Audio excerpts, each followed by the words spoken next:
Hey guys, Peter Shankman, how are you? I am here today in New York in my apartment, as always. I am with Dr. Rick Richey, who's going to be on in a second. He just went to restart his computer, kick his kids offline, and come back in. But we'll be talking about staying calm, staying chill in a otherwise pretty chaotic world. Rick has a phenomenal background.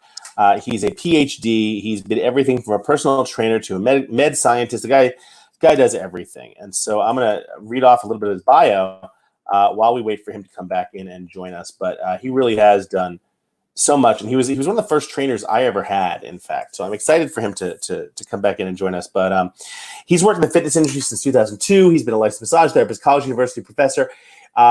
He is a doctor, right? He's a PhD, in a master's degree in exercise science and a doctorate in health science rather. So really smart guy. And he's going to tell us sort of how to take better care of ourselves in today's environment. Thank you, Ray. I'm glad you love the hair. I'm going to go dark blue later today.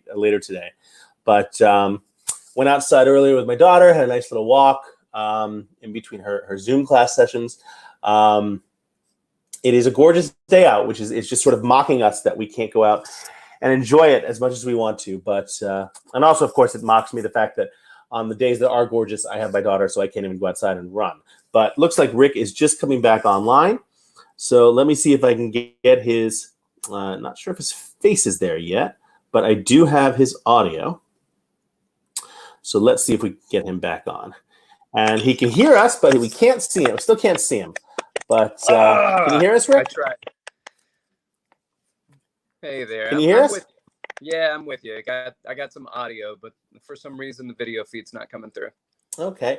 Is that the only device you have? I'm trying to pull it up on my computer right now. Okay. All right. So you know what? I'll mute you out, and we'll see what we can do. If you come back into the session, let me know, and we'll just add you back in. Not a problem at all.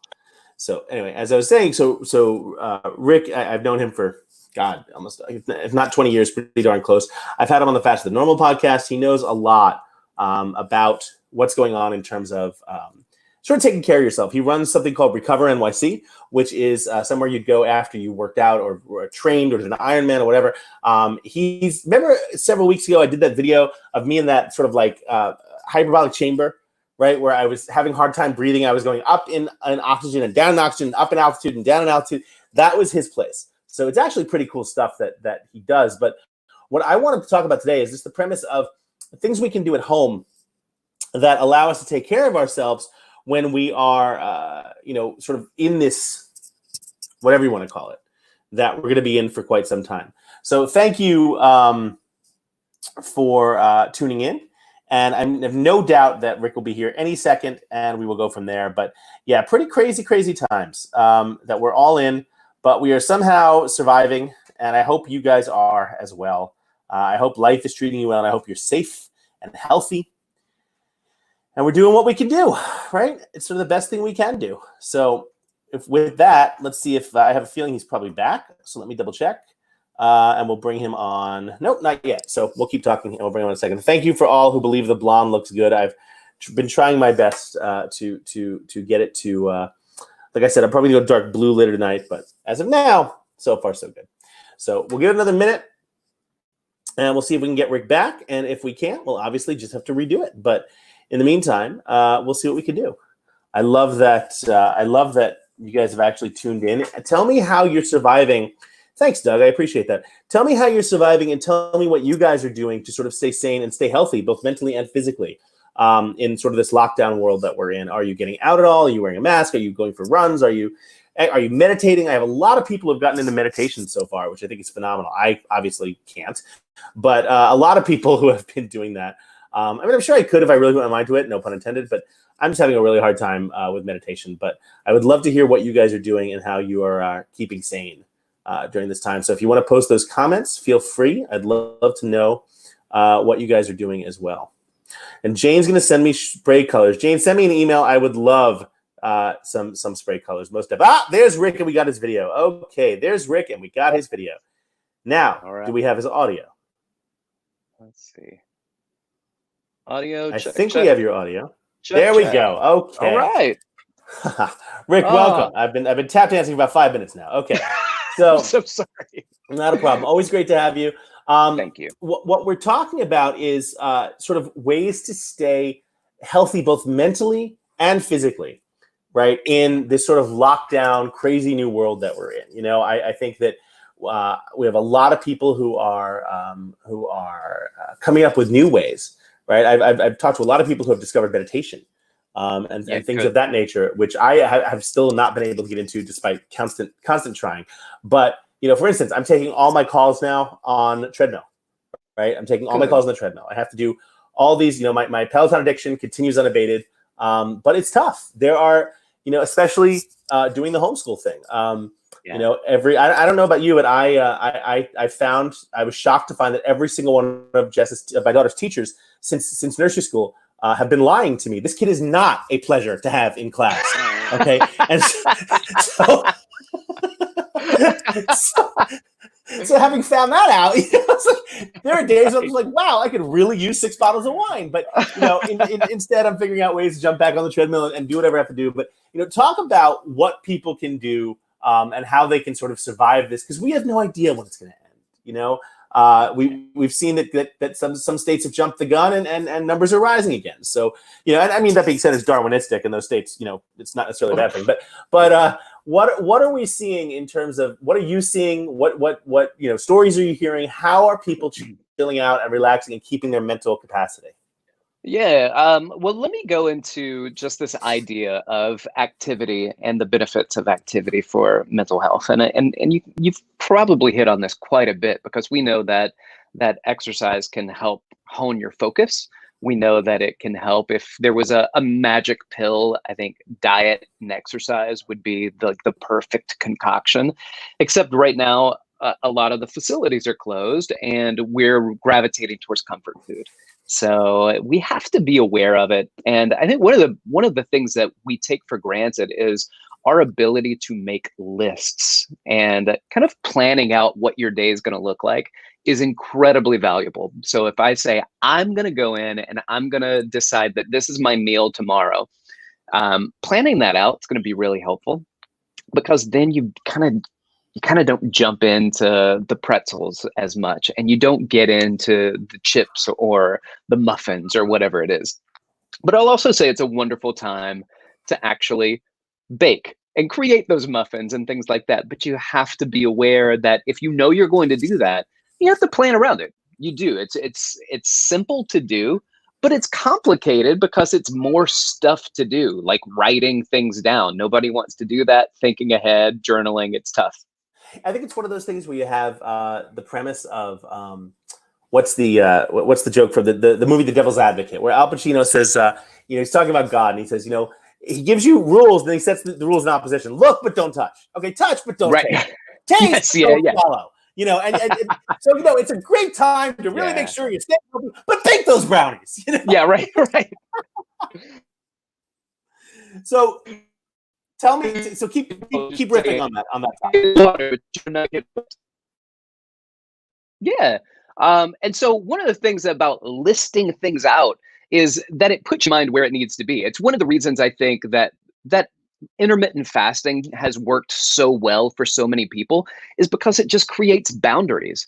And when you can say, look, I can not eat from when I wake up until 12 noon, and then I can start eating. And then when I get to 8 p.m., I can stop eating. And then there are my boundaries. And then in between there is a lot more freedom. So I think here's the thing. People want the correct answer.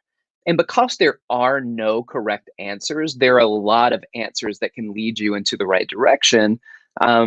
Then you have to pick something and stick with it and kind of follow through. So I think when it comes to diet, when it comes to exercise, same thing. So many people are like, there's no way I can do 30 minutes of exercise every single day, 6 to 7 days a week, 150 minutes a week.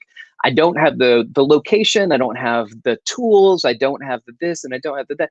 And what people don't understand is that you can actually accomplish a lot more without the industrial complex of gyms. Now, don't get me wrong. I own gyms. I want you to go to gyms. But you don't have to have them. We've industrialized fitness. Yeah. And I think that this has given us an opportunity to know that you can do something. And as I tell people all the time, a little bit of something is better than a whole lot of nothing. I have I've purchased 2 kettlebells. They are both 22 Good. pounds, and what I can do with 2 kettlebells and 6 feet of floor space is shocking. Yeah. What I Yeah. I get I have my trainer. He calls me at 5:30 in the morning, and what I can get done in that 55 minutes or 6 minutes is worthy of 2 hours at Equinox. It's incredible. Right. Yeah. Let me And you also can do it add with to anything. that. Right. So here's what I'm going to do, Peter. I'm going to give you a link to give out to your people for something called the Daily Move Challenge. And it is 5 minutes of foam rolling and stretching just to help you warm up and loosen up. And then it's 5 minutes of exercise. And it's all done with a towel.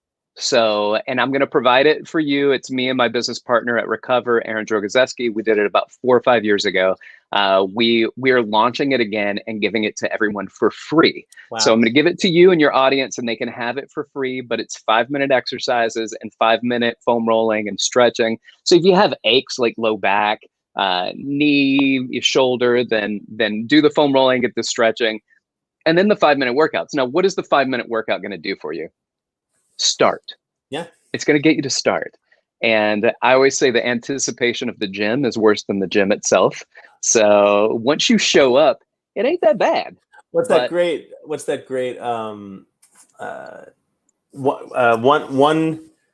hour before. It's a 3-panel strip. It's 1 hour before exercise. Exercise all the time, and then it's like 2 minutes before exercise. Exercise all the time. And then it's at 1 hour after exercise. Exercise all the time. Yeah. But it's so true. It's so true. Even if I just do 20 minutes on the treadmill or running around or whatever, that's enough to get me to want to do more. Yeah. And isn't that mental? Isn't that like, okay, here's 20 minutes of dopamine. Here's a little squirt of dopamine. Don't you want more now? Yeah. A lot of it is it's mental. It is chemical, but it's also commitment.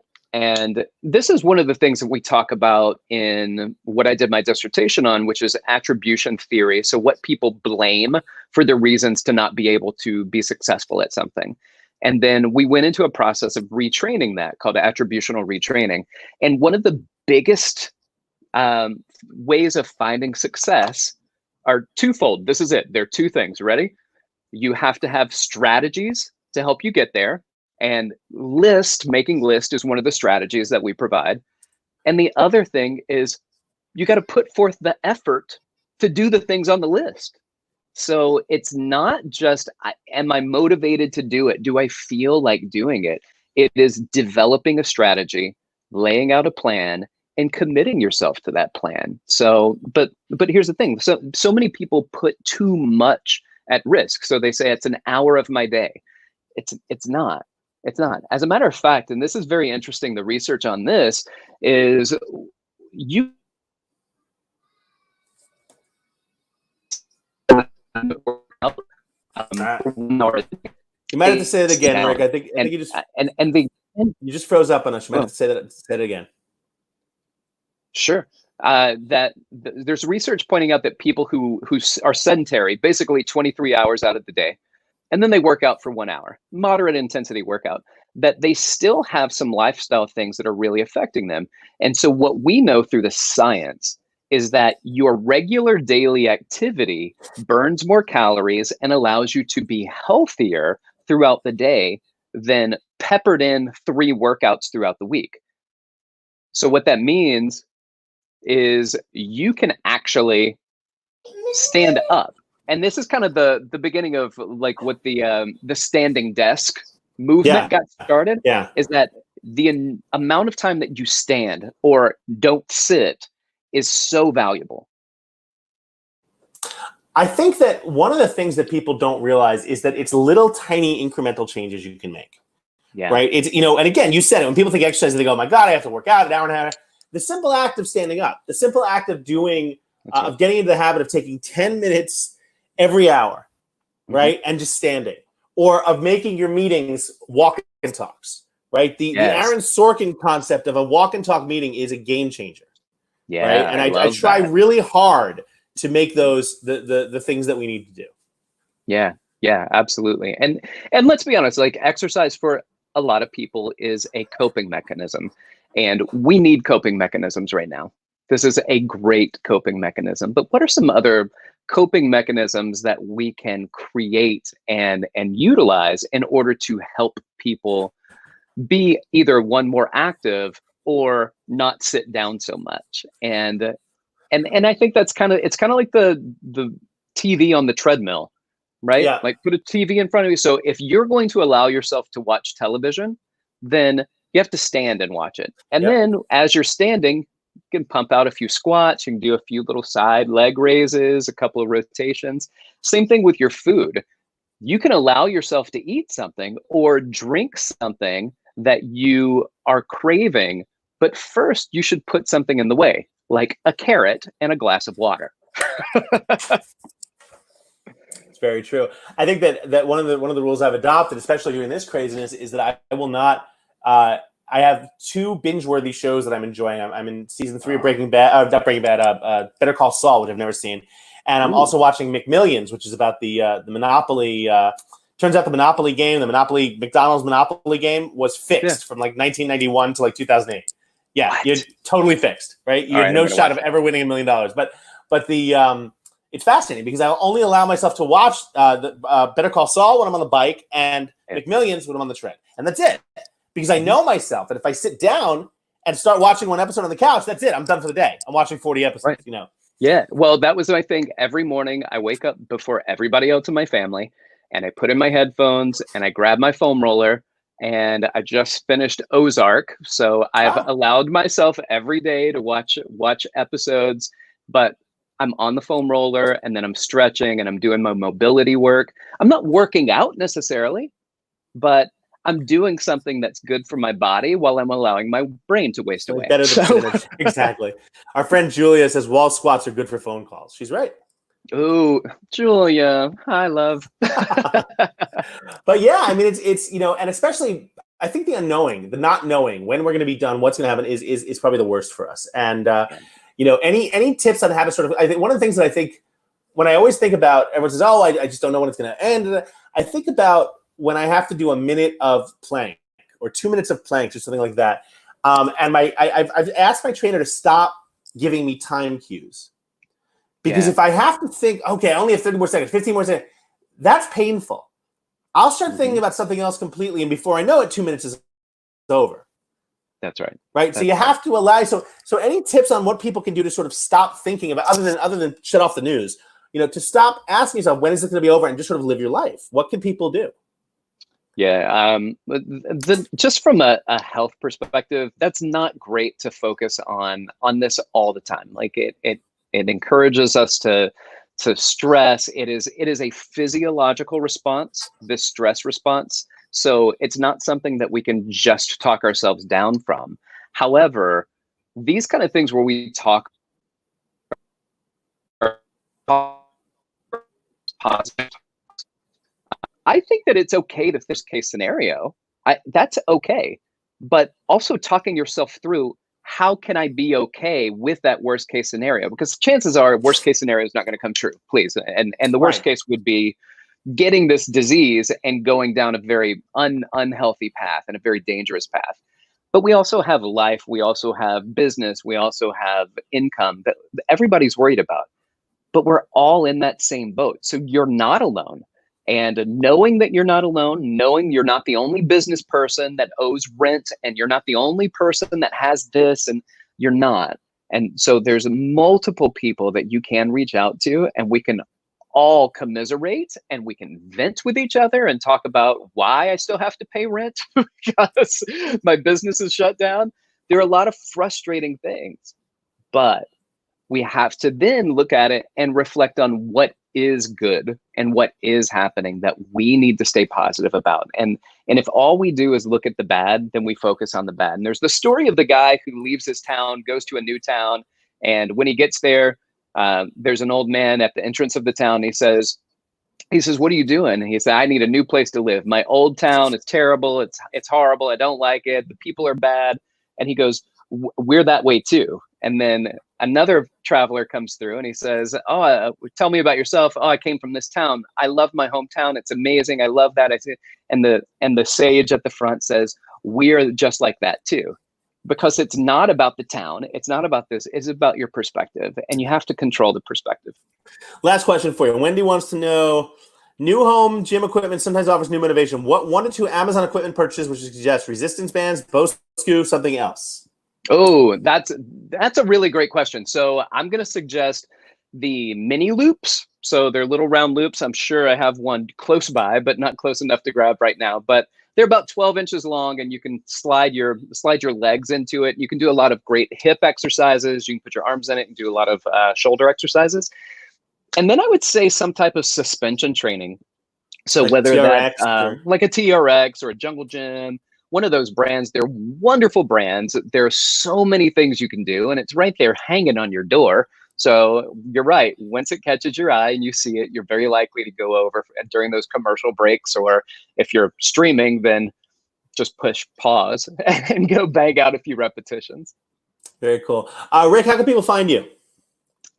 Great. Thanks for asking. On Instagram is where I'm most active. It's dr.rick-richey. That's R-I-C-H-E-Y for the last name. Very cool. Rick, thanks so much for taking the time. I really appreciate it. We'll have you back. I love chatting with you. Stay safe. Hugs to the family. Thank you. And thank you. And by the way, I was cleaning out something just today, and I came across this. My old poker chip. Yes. Still use it. Still use it. Very cool. Guys, thanks for watching. We'll have some more next week. Everyone stay safe. Bye-bye. Thank you.